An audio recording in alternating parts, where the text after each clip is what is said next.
आप देख रहे हैं P21 न्यूज़।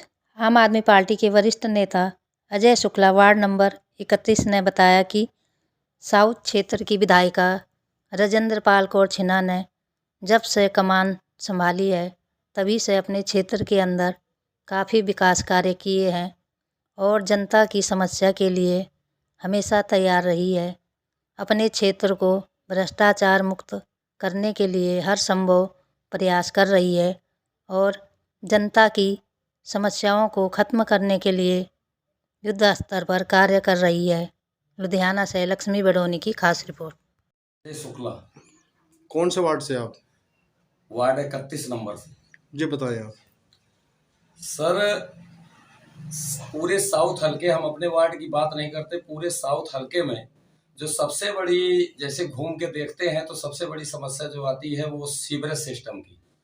जब मैं एमएलए से भी कई बार कहा और हमारे एमएलए राजेंद्र पाल कौर छिना जी बहुत प्रयासरत हैं कि सुपर सेक्शन मशीन लगवा के और इस इलाके का थोड़ा सीवरेज सिस्टम जो है वो सफाई के मामले में सही किया जाए, क्योंकि आए दिन किसी के घर शादी है, कहीं कुछ है, कोई फंक्शन है तो गलियों में पानी भरा रहता है और बहुत समस्या है सीवरेज की। तो और मैं निगम प्रशासन से भी ये चाहूँगा, अपने निगम कमिश्नर से, ज्वाइंट कमिश्नर से, कुलप्रीत जी से, कि वो फर्स्ट प्रायोरिटी पे साउथ हल्के का सीवर सिस्टम जो है वो सफाई जरूर कराएं। उसके बाद सेकंड समस्या जो आई है इस हल्के में कि देखो लेबर तबका रहता है सारा, किसी तरह से वो 50 गज जमीन लिए हैं, फैक्ट्री से पेमेंट पाते हैं, थोड़ा थोड़ा किस्तों पे करके लिए हैं। जो सरकार ने एनओसी की समस्या बहुत बड़ी जटिल तरीके से जो है लोगों को परेशान कर रही है। हम सोचते हैं कि एनओसी का कोई ऐसा सिस्टम निकाला जाए जिससे कि आम आदमी पे बोझ भी ना पड़े और उनका काम भी हो सके और राज्य सरकार को रेवेन्यू भी आए। रजिस्ट्रियां बंद हैं, लोग परेशान हैं, सबके मतलब प्रॉपर्टी डीलरों को जो कॉलोनियां काटे उनको पैसे पूरे जा चुके हैं, रजिस्ट्रियां हो नहीं रही हैं। और रजिस्ट्रियां हो इसलिए नहीं रही हैं क्योंकि एनओसी का जो मतलब रेट है वो बहुत ही ज्यादा है निगम का, और 60-70 हजार 80 हजार भर पाना आम जनता के लिए बहुत ही मुश्किल का काम है।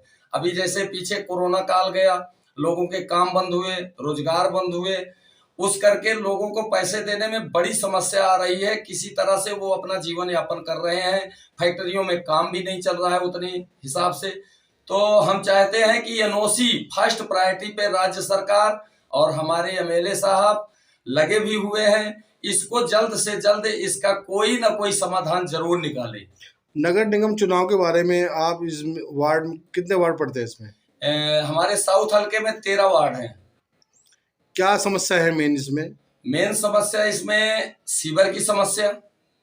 उसके बाद देखो कि कई जगह पार्क हैं, जहां पार्क है जैसे गैसपुरा पार्क ले लीजिए, वहां पानी भर जाता है, बारिश के सिस्टम में तालाब बन जाता है। उसकी भी एकदम परमानेंट इलाज होना चाहिए, उसकी समस्या को परमानेंट खत्म करना चाहिए। आए दिन मोटरसाइकिल बाइक सब गिरते रहते हैं उसमें, जो हमारे लेबर लोग हैं वो बेचारे जा नहीं पाते सीधे ड्यूटी। एक तो वो समस्या। नंबर दो बाथरूम की समस्या बहुत तगड़ी है। कोई भी पार्क घूमने गया है, जो कि हमारे एमएलए साहब द्वारा पहल भी किया गया है और साइड भी क्लियर करा दी गई है, तो उसको ध्यान में रखते हुए उन्होंने पहल के आधार पे वो काम शुरू कराया है। तो आप ये बताएं कि इससे पूर्व में जो सरकार रही है, जो भी काउंसलर रहे हैं, क्या उन्होंने कोई कार्य नहीं करा इस क्षेत्र में? उन्होंने ये कहकर हमेशा पल्ला झाड़ा है कि देखो कि कांग्रेस की सरकार है और पार्षद अकाली दल के, 31 नंबर पार्षद बीजेपी के। उन्होंने ये कह के हमेशा जनता को पल्ला झाड़ दिया कि मेरी सरकार नहीं है, फंड नहीं है। हमने वहां अपना यूनाइटेड साइकिल में एक फोरम दैनिक भास्कर के द्वारा मतलब एक मीटिंग रखी भी गई थी इस मामले में। तो वहां के काउंसलर 31 वार्ड के काउंसलर साहब कहते हैं कि मैंने 14 करोड़ रुपया लगा दिया। मैंने उनसे एक क्वेश्चन किया कि सर फंड आया, आप कह रहे हो 1 करोड़, लगा दिए 14 करोड़, 13 करोड़ आपके पास कहां से आया? इस बात का कोई सटीक उत्तर वो दे नहीं पाए, मीटिंग बीच में ही छोड़ के वो भाग गए। आम आदमी पार्टी की जो विधायिका है जी उनकी जो नगर निगम चुनाव के प्रति क्या वो रहेगी? हमारी एमएलए मैडम साहब हर रोज मीटिंगें कर रही हैं, कार्यकर्ताओं को बुला के उनकी समस्या पूछ रही हैं, वॉलंटियर को बुला के हम लोगों से एक एक गलियों की एक एक समस्या ले रही हैं। लेकिन अभी 7 महीने हुआ सरकार बने, अब यकायक सडनली सारी समस्या का निदान होना बहुत मुश्किल है, क्योंकि समस्या बहुत गंभीर है। अब जैसे कि बिजली का कट की समस्या बहुत थी, उन्होंने 66 केवी लोहारा के पास कराया, अब वो बनना चालू हो रहा है। इससे पहले आबादी घट थी, अब आबादियां बढ़ती चली गई, कॉलोनियां कट गई, आबादियां उसी हिसाब से बढ़ती चली गई, तो अब लोड ज्यादा पड़ने लगा, तो यहाँ पावर हाउस होना चाहिए। तो एक 65 केवी की 66 केवी का पास हुआ है, वो लोहारा के पास बनने जा रहा है, तो उससे बिजली की समस्या खत्म हो जाएगी। मोहल्ला क्लिनिक एक गैसपुरा के पास खुल गया है, एक टंडारी खुल गया है, कि आम आदमी गरीब लोग जो कि हर टेस्ट कराने में, टेस्ट का आजकल के रेट बहुत ज्यादा है, सिटी स्कैन इसका, कि उन बेचारों को, गरीब मजदूरों को मतलब कोई समस्या ना आए, वो भी अपना इलाज सही ढंग से करवा सकें। जिसमें कि टंडारी में हम लोग फीडबैक लिए थे, लगभग 250-300 बंदा डेली चेकअप करा रहा है, बहुत ही अच्छा रिस्पांस मिल रहा है मोहल्ला क्लिनिक से। तो मैडम साहिबा का भी ये जोर है कि इस मोहल्ला क्लिनिक को हर वार्ड में कम से कम एक खोल दें। लेकिन समस्या ये आ रही है कि यहाँ पे जगह नहीं मिल रही है, जगह कोई बची नहीं है, आबादी इतनी घनी हो गई है कि कोई जगह कहीं सरकारी बची नहीं है। लेकिन फिर भी वो प्रयासरत हैं कि कहीं भी कोई जगह थोड़ा सा भी मिलती है तो हर एक वार्ड में हम एक मोहल्ला क्लिनिक खुलवा कर दें, हमारे एमएलए मैडम साहिबा। उसके बाद यहाँ सबसे बड़ा क्राइम साउथ हल्के में जो छीना झपटी, 22 तारीख 25 तारीख या 10 तारीख को जब सैलरी मिलती है, लेबर लग जाते हैं, छीना झपटी आए दिन जो है, कोई मॉर्निंग वॉक नहीं कर सकता, छीना झपटी की समस्या है, गुंडागर्दी की। तो उन्होंने पूरे लुधियाना में, हमारी एमएलए साहिबा ने पूरे लुधियाना में एक ही पुलिस चौकी पास हुई, वो भी हमारे साउथ हल्के को मिली। ये हमारे मैडम साहिबा का प्रयास है। अच्छा, आप थोड़ी ये जानकारी दें कि जी इस क्षेत्र के अंदर के सभी के अंदर ये देखा गया है कि जी जो शराब की दुकानें हैं वो लगभग रात के 12 बजे तक खुलती है। जी क्या आबकारी विभाग ने आदेश ऐसे दे रखे हैं कि इसके अंदर 12 बजे तक खुले? इसमें एमएलए साहब ने अब तक क्या कार्रवाई करी है कुछ?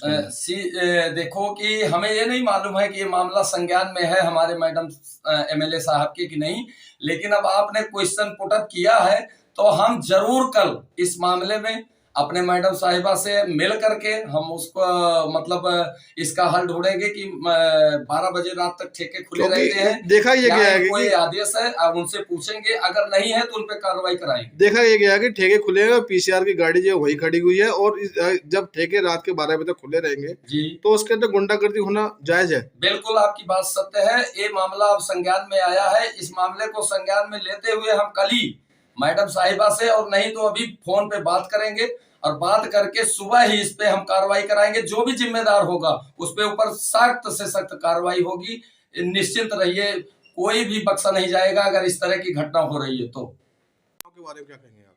नगर निगम चुनाव के बारे में ये कहेंगे कि देखो, अभी नगर निगम के अंदर हमारी सरकार नहीं है, मैडम साहिबा हैं, अभी एक टीम नहीं बनी है, आने वाला इलेक्शन है, हमारे काउंसलर जीतेंगे, हम लोग पूरा प्रयास कर रहे हैं, और मैडम बहुत मेहनत कर रही है, दिन रात मेहनत हल्के के लिए, कुछ ना कुछ नया विजन, नई सोच के साथ वो हर दिन कुछ ना कुछ सोचती हैं। और वो मतलब ये समझ लीजिए कि दिन में चंडीगढ़, फिर शाम को दफ्तर बैठना, फिर हमें लगता है कि वो ज्यादा से ज्यादा 5-6 घंटे की नींद लेती होंगी, हमेशा हल्के के बारे में सोचती।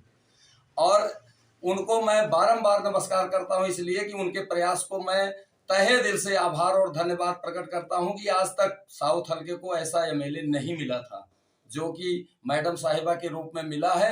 तो मैं उनसे यही गुजारिश करूंगा कि जो भी समस्या आ रही है, हम लोग भी मिलके, हमारी टीम भी बन जाएगी इलेक्शन बाद, तो हम लोग